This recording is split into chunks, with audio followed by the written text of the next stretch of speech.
Welcome to the Hockey Writers What's Kraken, a weekly show with our top Seattle Kraken writing crew, bringing you the latest news, rumors, trades, player grades, game results, and much more.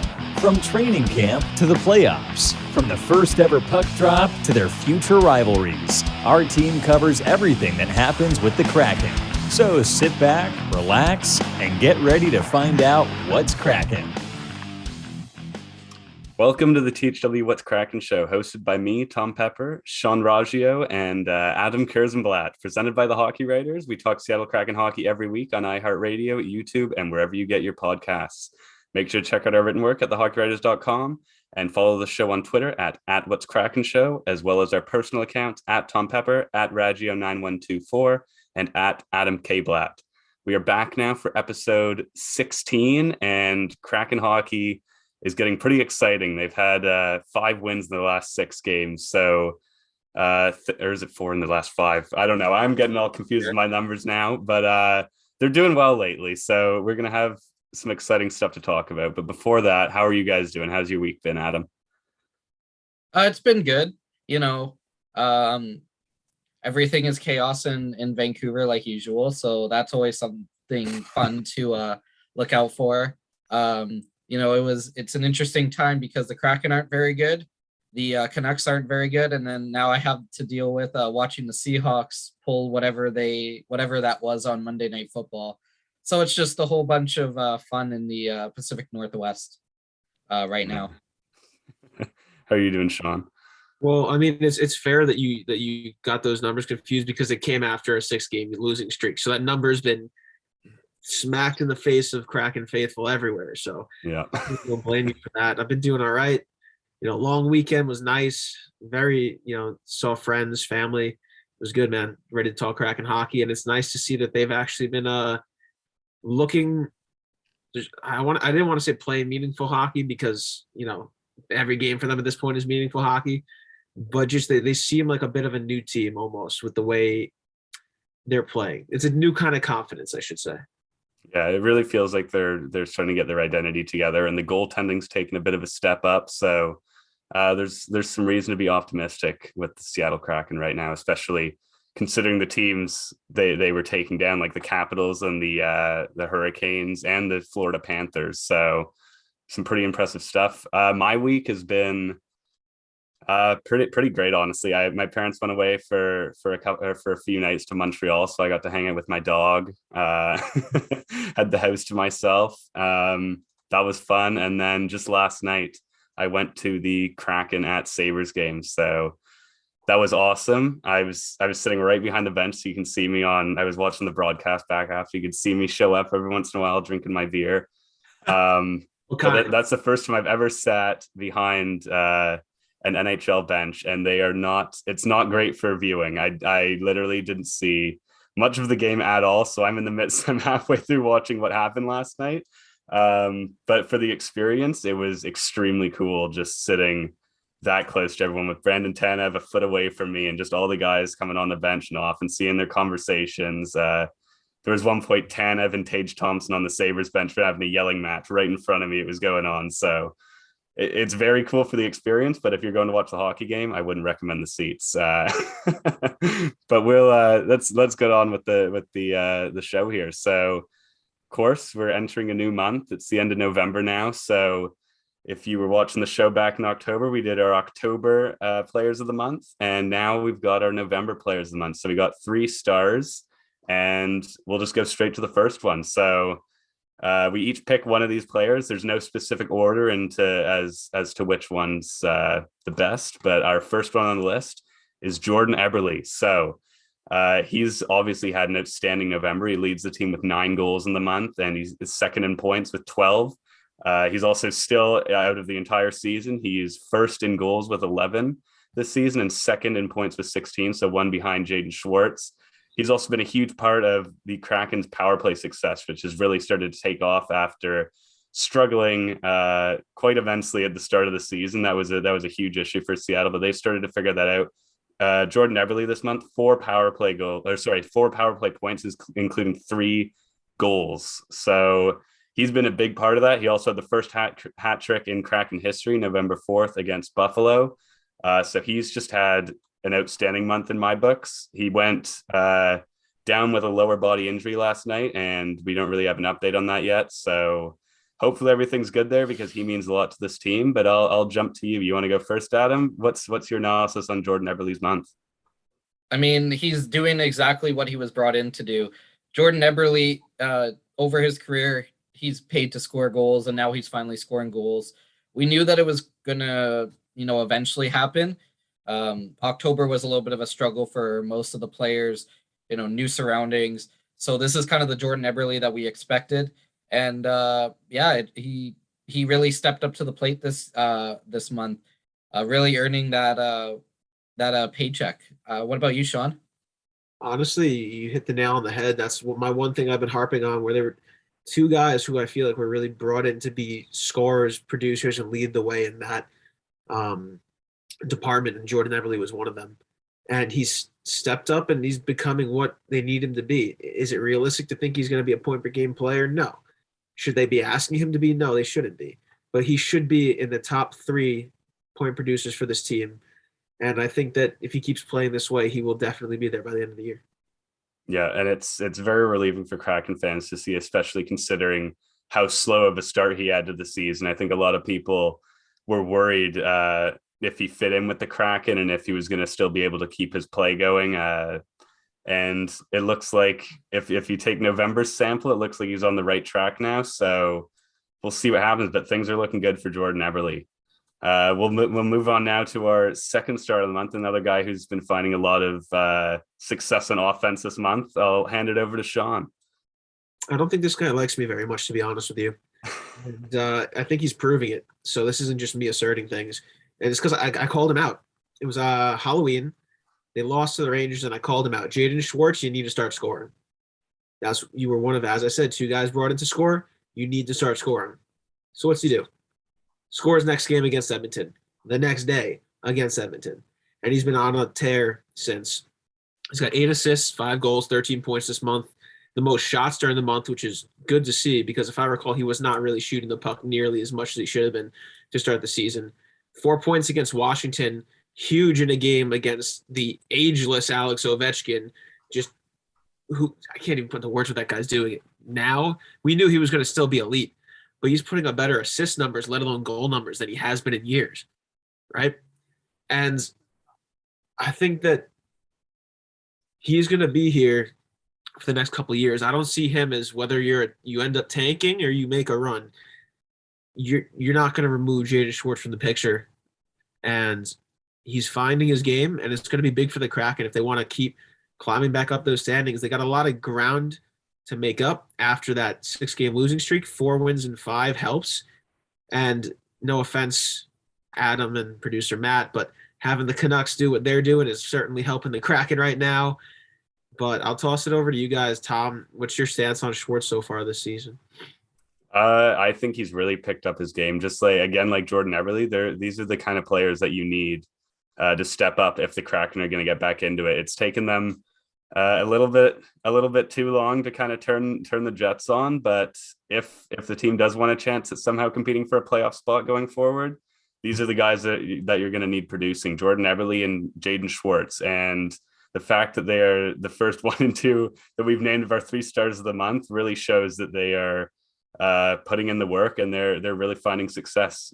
Schwartz scored again last night. He had another great opportunity. He could have had 2 goals last night. He's playing with confidence, and he's finding the back of the net. He's also making some great plays. So this is what Kraken fans like to see. So yeah, that's all I've got to say. What do you have, Adam? Well, what I like about Jayden Schwartz is that they have moved him kind of around. They have been switching up the lines, and he has been producing not just on the score sheet, but he's producing chances. He's going to the net more. It seems like he's getting those rebound chances. He's creating more offense. So just because he only has 13 points doesn't mean he can't have more, because of the offensive chances that he's created. So overall, it's a good month. I know his points are going to be a little bit inflated because he did have that 4-point night against Washington, but it's a good sign to see these players starting to step up and produce, because that's what, like what we said, that's what they're paid for. They're paid to score goals, they're paid to produce offensive chances, and they're paid to put the team on their back once in a while, like he did against Washington. And you want to see consistency, not just from him, but from the team. Too many times this season, it's been a matter of which Kraken team is going to show up. They could look great and win, and then just look completely terrible and get smacked. Now you want a team that, if they're not going to win, they're getting beat. They're not that they're losing, they're getting beat. Because if they're getting beat, that implies to me that they're in the game, and it's not like they're just rolling over. You want that consistency, and if you're going to lose the game, be that you were beaten, not that you lost. Does that kind of make sense as much as I'm getting it. Yeah. I had some during a Super Bowl a couple years ago. I told my friend, I said, I forget the team. Let's say the Packers are either going to win the game or they're going to lose the game. And I feel like this was a bit more eloquent way of expressing what I meant than that just statement that got me bullied for years. No. Not actually. Well, yeah, Jayden Schwartz, again, he's been great this month. He leads the team in points right now with 17. So those are our first two stars so far, Jordan Eberle and Jaden Schwartz. They're really helping the Kraken redeem their season. But now we'll go on to our third star of the month. I'll hand it over to Adam. I sat behind this guy last night, and he is pretty big in real life. So take it away. So some may know this person as Penny Oleksiak's brother, but Jamie Oleksiak has been arguably the best defenseman on the Kraken for the last month. You know, last in October, my best player was Adam Larson. Now I'm going Jamie Oleksiak because I feel like the defense doesn't get him enough credit. This is a guy who had 39 hits this month, 16 block shots, and he led all defensemen with 23 shots on goal. So this is a defense core that has guys like Vince Dunn and Mark Giordano, and Jamie Oleksiak is getting pucks on net. He had the most points of any defenseman this month with 1 goal, 5 assists for 6 points. And his best game came against Florida, where he had a goal, assist, 3 hits, and 3 block shots in just under 20 minutes of ice time. With Mark Giordano sidelined with COVID, Jamie Oleksiak really had to step up into that role. He's playing top line minutes right now, top pairing minutes. His, depending on what the power play, how many power plays they get, that's going to determine how many minutes he gets, because he doesn't play on the power play. So when the Kraken are on the penalty kill a lot, his numbers are going to be in that 23-24 range. When they're on the power play a lot, it's going to be in that 19-20 range. But this guy, he's done it all. He's been a silent leader for this team.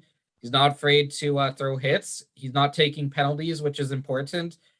Bigger guys, Jamie Oleksiak is not the fastest player on the ice. He's there to be kind of like a brick wall. And, when with these bigger guys, you see a lot of penalties being taken.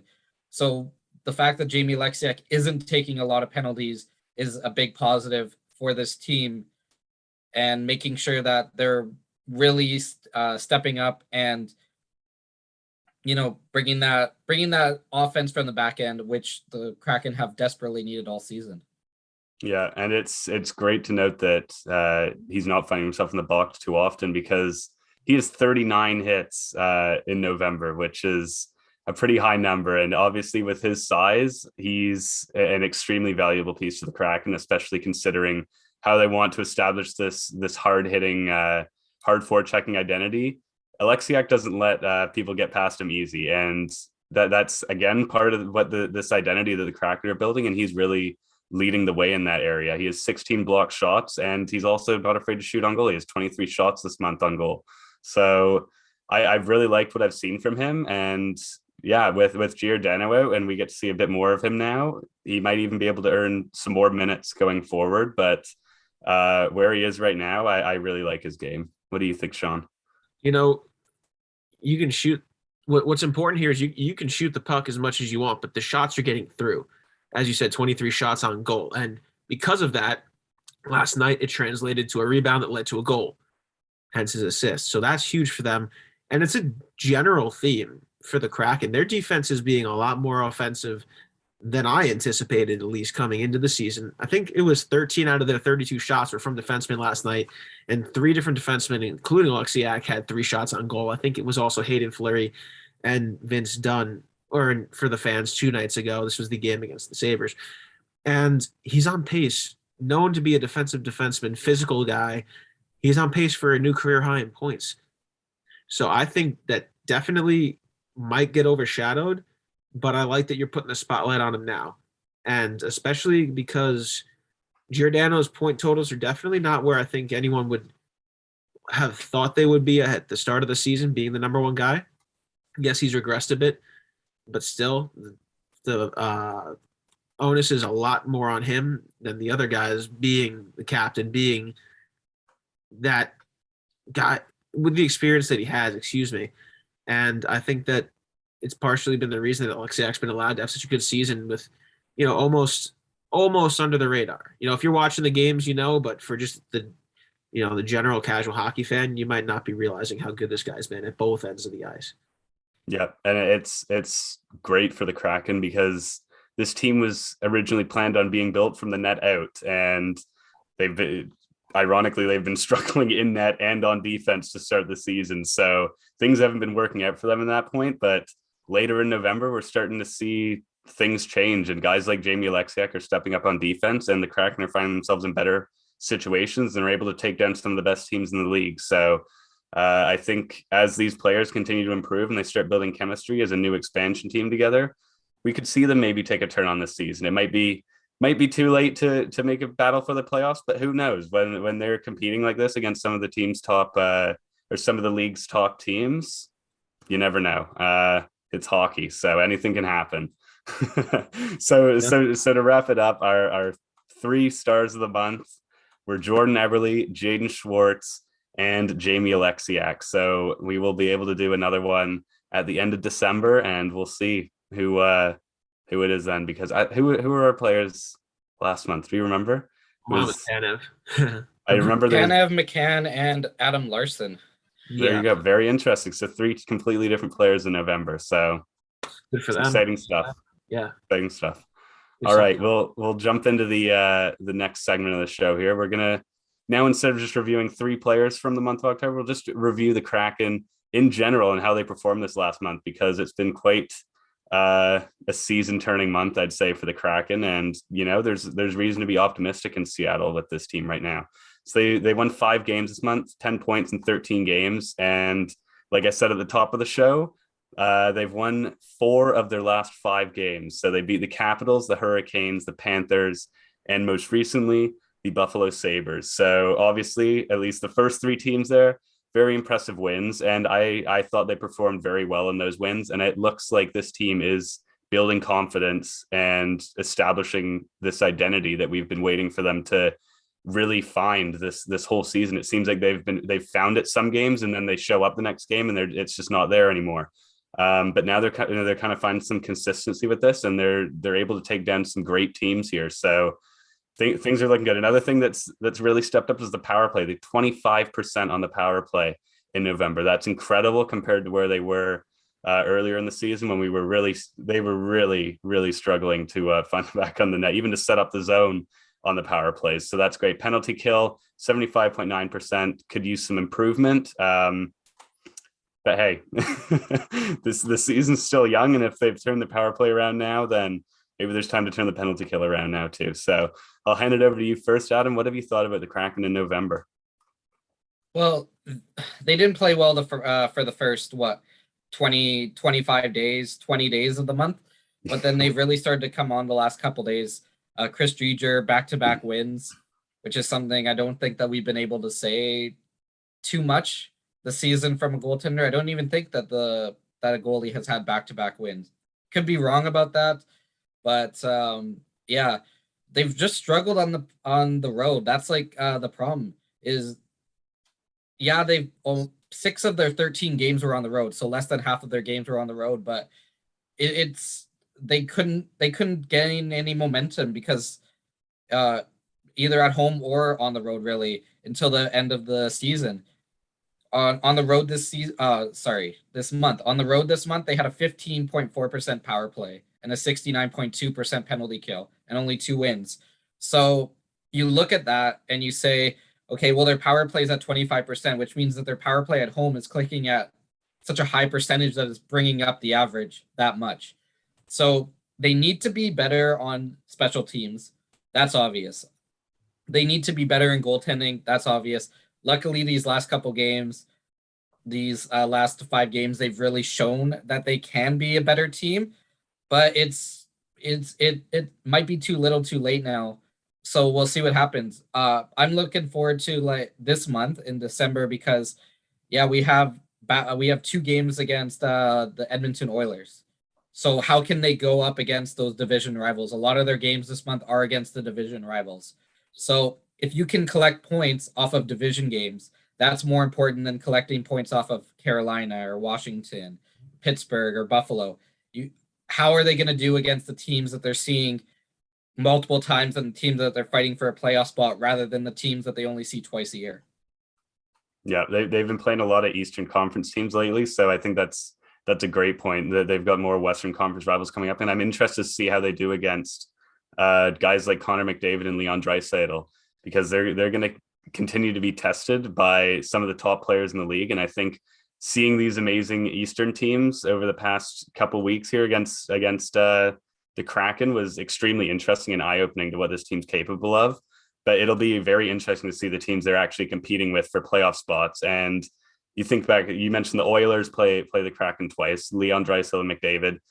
Grubauer and Drieger haven't had any chance to play against those players. As you remember last time Joey Decord was in net, he was actually all right, but the puck did get it past him quite a few times. Not necessarily his fault. It's kind of hard to stop shooters like McDavid and Draisaitl, but I think there's some great challenges ahead, not only for the goaltending, but for the defense, which has really started to step up and come together lately. So it's going to be an exciting month to just see how this team continues to develop. But I'll hand it over to you now, Sean.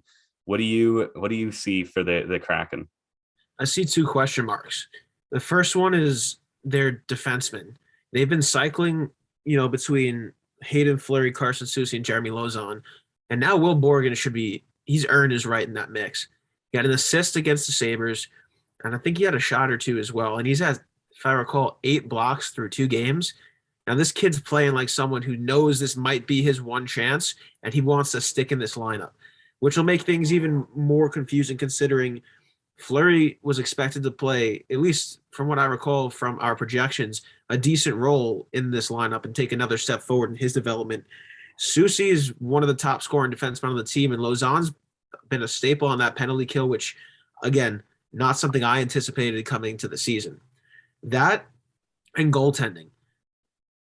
I don't think Grubauer should be the starter. I think it should be 1A, 1B.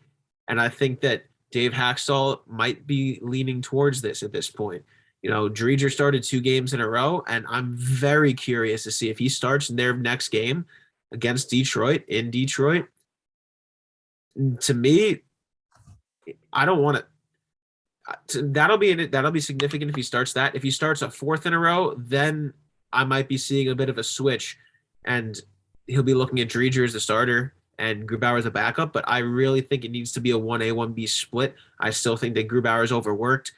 I think that it was good that Decord got some time when Drieger was out. Those were 2 starts that Drieger could have had. But I still think that Decord needs work in the AHL before he's ready to be backup level goaltender. I think that I don't want to use the word controversy because if things go my way, this is a 1A, 1B, and the Kraken will have 2 relatively rested goaltenders. But I'm very interested to see what happens after this game against the Red Wings and how they're going to handle those 4 defensemen who seem to be cycling spots as a 5 or a 6 defenseman on this team when Giordano gets back. Yeah, I like what you said about the 1A, 1B tandem because I completely agree on that. I thought that was originally what was going to happen at the beginning of the season. I don't know if that was the original plan before Drieger went down, but Haxtell was really keeping he was just sticking Grubauer in net every single game, and it became a bit excessive at one point, and I was kind of confused as to why he was doing this when Drieger was back healthy and Grubauer clearly wasn't performing well in net. And I thought it would be nice to give him a break. And now Drieger's come in and he's proven that maybe he can step up and serve a 1A, 1B role. You were going to say something, Sean? Yeah, in my head, I think of that. I equate that to you get someone who's usually a money shooter in basketball who's having an awful night. You tell them, you're usually shooting lights out. Try and shoot yourself out of it. That's a lot different than try to win yourself out of these hockey games when you're getting so much different styles of competition, types of competition, not to take anything away from basketball. But to me, it's such a different concept telling a shooter to shoot your way out of it than a goaltender to try and save your way out of it, because it's not always entirely up to them. You get guys enough breakaways, enough 2-on-1s, enough backdoor tap-ins. You can only do so much at that point, right? Your practice, your training can only get you so far from at that point. So that's kind of how I look at it. And I think that that's, for a goaltender, that's the wrong thought to take. Because look, you could argue that Jordan Eberle and Jayden Schwartz shot their way out of it, right? But that's not going to happen with your goaltender. And if anything, it's going to exhaust them by March, April. It's going to be done. If miraculously they were able to make it to the playoffs, you'd be exhausted. And then you need to rely on that backup /1B. Yeah. And another thing that I was going to add that I think is interesting to note is, well, Grubauer was a Vezina Trophy finalist last season. So he is capable of being one of the best goaltenders in the league. And I pointed this out in an earlier article just after the expansion draft, how Grubauer, I think he had 39 starts to the Avalanche last year. And Drieger, I believe, was 23 starts for the Florida Panthers. So their numbers actually already worked perfectly if you were going to bring them in as a 1A, 1B tandem. So it was kind of unprecedented for Grubauer to play that many games. So maybe if Haxtell does switch this 1A, 1B, we might start to see numbers similar to what they had last year when they're not being overworked as much and where they're playing at a comfortable amount of games. So we'll see what happens. We'll see, because recently they've been playing well, so there's some reason to be optimistic. But overall this season, goaltending has been quite a weak spot for the Kraken. But these are two guys who have proven themselves in the past, and maybe they'll be able to turn it around if they're getting played properly. So we'll jump into our final segment of the show now. Who should be the Seattle Kraken's number one center? So 3 people that are in the running pretty much are Jared McCann, Yanni Gourde, and Alex Wennberg, who have, all 3 of them have been pretty solid centers for this team. Face-off numbers haven't been super strong. Gourde's 53.36% in the face-off circle, while McCann and Wennberg are just over 49% each. I'll hand this over to you first, Adam. Who do you think gets the starting number one role? Well, for me, I think Wennberg is probably the best option to be that number one center. He's shown great chemistry with Jordan Eberle and Jayden Schwartz so far this season. He's got some chemistry with Jonas Donskoy, if you want to throw it up there. McCann, for me, is not a center. He's more comfortable on the wing. He always has been more comfortable on the wing. He can play center if you need it. But to me, you don't put him in the center because he kind of lacks that two-way game, that defensive game, and that's something that you need as a center. Yanni Gourde is a great option, but I just feel like if you have Yanni Gourde on your second line and Alex Wennberg on your first line, it will actually boost the production of Yanni Gourde because he won't be drawing those matchups more often. Yanni Gourde has never been really a number one center. Yeah, he played he did play, elevated up the lineup in Tampa Bay at times, but Stamkos is that number one center. You got Brain Point. Yanni Gourde was kind of that third option, third option, depending on who is available. So I don't think that he's a number one center just yet. Alex Wennberg has shown that he can be a number one center in the past. So I think that's who you would go with in the future. But it also, depends on the line mates. If you decide to put Yanni Gourde with Jayden Schwartz and Jordan Eberle, that's your number one line right there. But right now, I think that Alex Wennberg has shown, even though he does have the least amount of points of all of those, I think based off of history and the way that he's played this season, I think that Wennberg should take that number one center role for sure.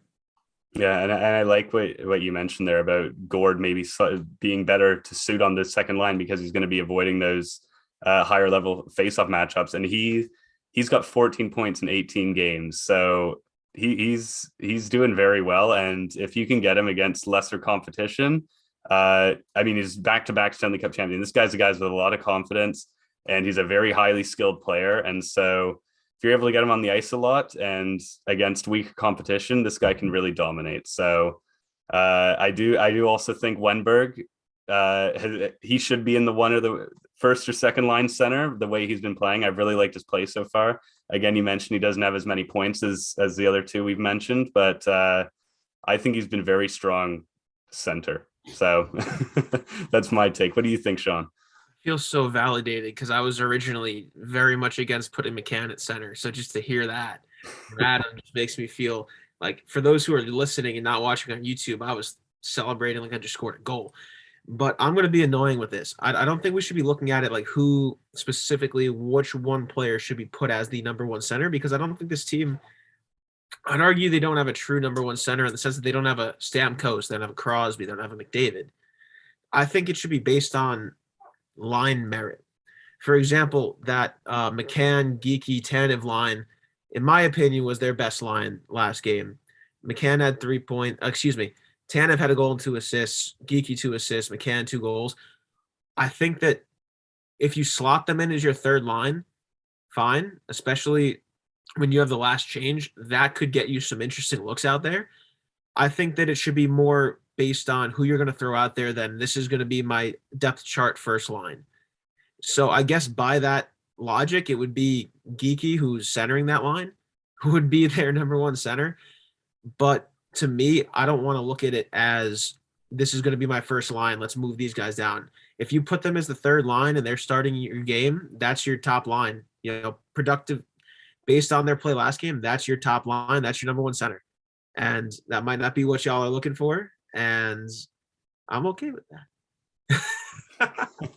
Like a lot of people say with lines in hockey, you don't necessarily look at them for the numbers. You just look at them for what they are and what each line brings to the team. So maybe there isn't even necessarily a number one center. Maybe there's just 4 lines and you find a center that works best with the 2 wingers in each line, and you don't even consider it by numbers. Just choose who's playing best and put that line out.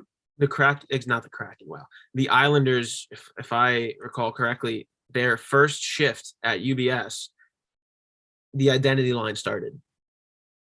I mean, you have Barzell among others on that team, and you have Casey Cizikas taking your first draw in stadium history. Obviously they're not going to be playing 20 minutes a game, but it's that kind of thing where if that's a line that's trusted to the start of the game, and I would trust a third line of Jared McCann, Morgan Geeky, Brandon Tanev to start a game and to close a game, honestly. Mm-hmm. Yep. Great analysis. I love it. Any last words on this topic, on the centers? Well, we do like to talk about centers, and I want to throw out a question for you guys here.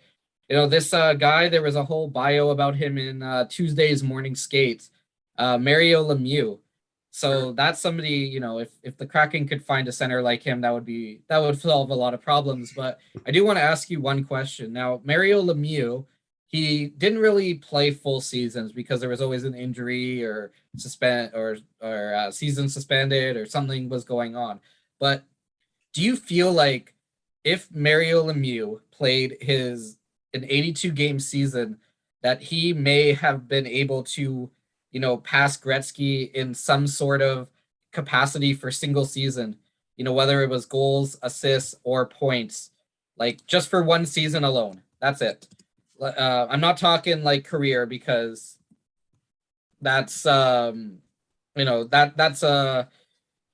career numbers. Gretzky's going to win every time because he was just on another level. But on a single season scoring, do you think that Mario Lemieux could have passed Gretzky if he played an entire season? I'll throw this one out there. So Mario Lemieux's best season, 1988-89, 199 points in 76 games. Gretzky's best season, 215 points in 80 games in 1985. So do you think if Mario Lemieux played those extra games, he could have passed 215 on the season? Still in that era we're talking about, or right? Yeah, in 1988-89, if Mario Lemieux played 82 games, an 82 game season, do you think that he could have passed, or even an 80 game season? Do you think he could have gone those 16 points in those 4 to 6 games needed to tie or break Gretzky's single season record? That's tough. Tom, you take this one first. It's tough. I think it's definitely possible. I obviously wasn't watching hockey back in those days, so my analysis isn't going to be the best on it. But I think Mario Lemieux was an absolutely incredible player, and I still don't think he deserves, I still don't think he gets enough recognition that he deserves for how just highly talented he was and how great of an NHL player he was. And you just mentioned those number there, and it's really making me think. I think there is a chance he could have done that if he had played more full seasons, but yeah, it is tough to say.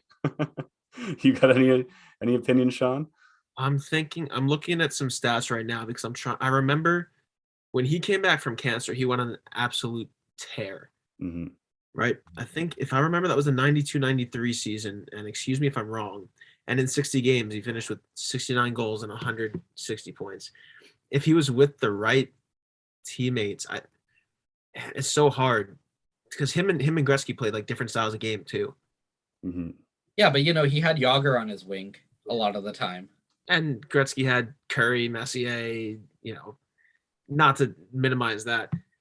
But I think that if anyone, of any era, was going to be the guy to do that, I think it would be Mario Lemieux. No disrespect to someone like Gordie Howe, I think it would be Mario Lemieux. Yeah, I like that statement.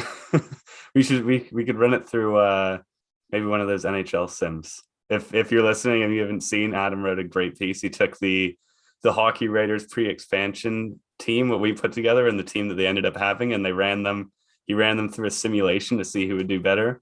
The Hockey Raiders were the better team, so I think we all feel pretty proud about that. But that was an incredible piece, and hey, I don't know, maybe we could test it out. Gretzky versus Mario Lemieux head to head for a season. I don't know what you sim, Don, but simming on PS4 takes forever. So shout out to you, dude. That was good on you. Well, yeah. Like, when we talk about Lemieux, at the age of 37, he had 91 points in 67 games in 2002, 2003. Just think about that. Yeah. I know Ovechkin might be able to do that. He's coming up to 37. He might be able to put up 91 points. But when was the last time you heard of anybody age 37 putting up 91 points in 67 games? Not often. And in the dead puck era, really. Like that, you look at it and it sucks because he never really played an entire, there was always something that kept him out of games. And he only finished with 1,723 points. It's like, oh, that's disappointing. But less than 1,000 games and you finish with 1,700 points. I don't know. I feel like, he may have been able to, if he played that full season, no injuries, no nothing. I do feel like he may have been able to beat a single season record, whether it was goals or points that Gretzky put up. I don't think he would have done it for assists because Gretzky, I think, had 165 in one season. I don't think anybody's passing that, but I think he could have, passed the 92 goals or the 215 points if he played an entire season with no problems whatsoever.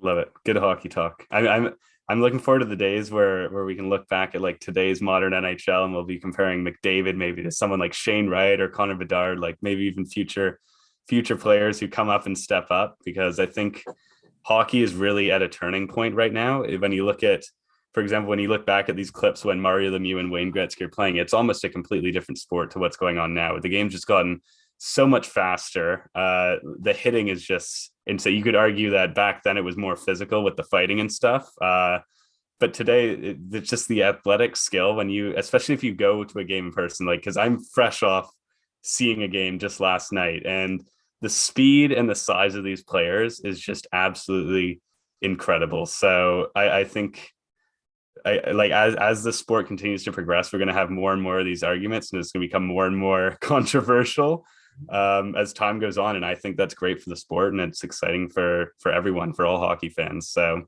love conversation like these. I wish I was around to see Wayne Gretzky and Mario Lemieux in their prime, but unfortunately I wasn't born that time, so I missed out on that. But hey, we're in a new era of exciting, fast-paced hockey with some extremely I feel extremely privileged to watch some of the talented players in the league today. So it's awesome. It's awesome. Good stuff.